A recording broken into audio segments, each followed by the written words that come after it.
Welcome to the OMM Medicines module on acute cholangitis. So let's first start our discussion by defining what acute cholangitis, sometimes called ascending cholangitis, actually is. So acute cholangitis is an acute condition, hence the name. It is not a chronic condition, and it is going to be when we have a stoppage in the flow of bile throughout the biliary tract, and then it will lead to a subsequent infection. And I just want to stop and recognize this common phenomenon in medicine, which is whenever there is an obstruction or stoppage in flow of a substance, we have an increased risk for infection. So if there's a decrease in flow of urine due to an obstructing kidney stone, for example, we get an increased risk of UTIs and pyelonephritis. If there's a decrease in flow of blood to your feet or to your skin, then there's an increased risk of gangrene and subsequent infection there. And so anytime there's an obstruction to flow in the body, there's an increased risk of infection. And in acute cholangitis, we have an obstruction of flow to bile,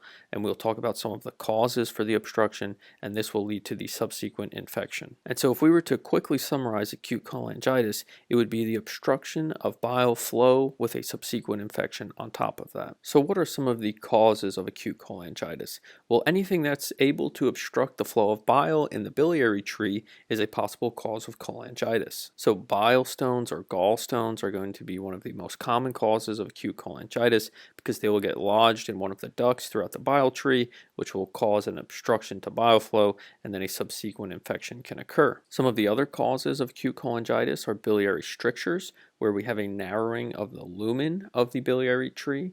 If we have a malignancy where it is eroding through the wall of the biliary tree and narrowing the lumen, or if it is compressing the actual biliary tree from the outside. If we've had any instrumentation or procedures in the biliary tract, so things like an ERCP or a stent placement, then we can have additional strictures or other causes for obstruction in the postoperative period. Now, one of the causes of acute cholangitis that is not typically seen in actual practice, but is very relevant for your boards, is an infection with the Chinese liver fluke or clonorchis sinensis. Now remember that the Chinese liver fluke is going to be one of those organisms that affects the GI tract and can invade the biliary system as well, and that's what leads to acute cholangitis. So the way that you will differentiate acute cholangitis caused by the Chinese liver fluke and not one of the other causes that we've mentioned is going to be by the presence of eosinophilia, which would not typically be seen with some of the other causes that we've mentioned, like gallstones or malignancy.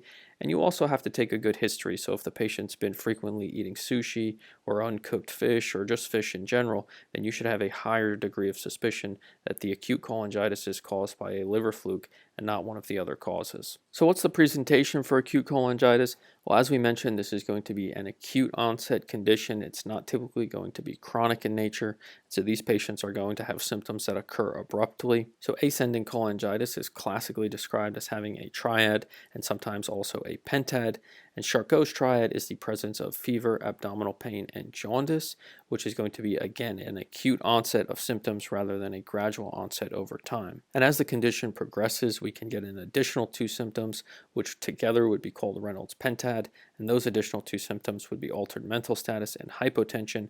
And when you start to see Reynolds pentad, you start to see a patient who's becoming septic, and this is a bit of a more acute and scary finding in a patient with ascending cholangitis. So our diagnosis is largely going to be made on the patient's presentation as well as the laboratory findings. So if a patient is coming in with either the triad or the pentad, as we previously discussed, we would want to obtain some routine labs.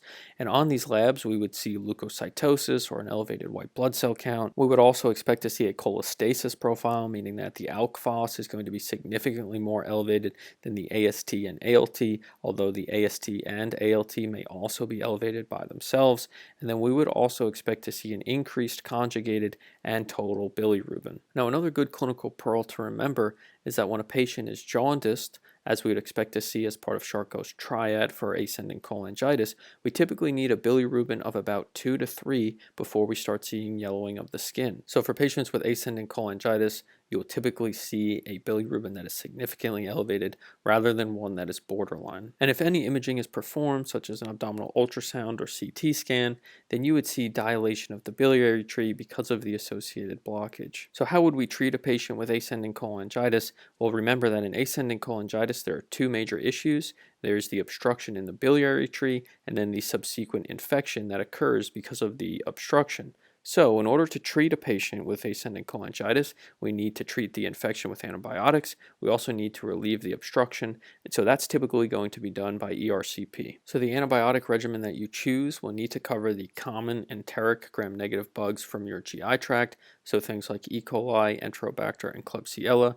And two of the more commonly used regimens are going to be ampicillin sulbactam and then ciprofloxacin and metronidazole. And as we previously mentioned, ERCP will need to be performed typically within 48 hours to relieve the original obstruction, and sometimes additional procedures such as stent placements or sphincterotomies can also be performed at that time. And that brings us to the end of this module on ascending cholangitis.